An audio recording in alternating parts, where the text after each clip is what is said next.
أيه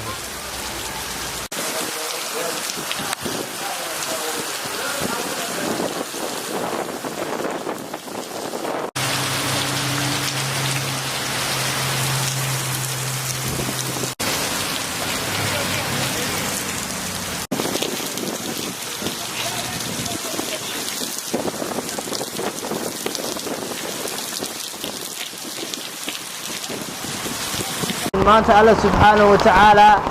wuxuu noo shubay roobkii beerta ma sha Allah aad iyo aad baan ugu qowsanay wakaana haya nuuca badan baan dareemanaa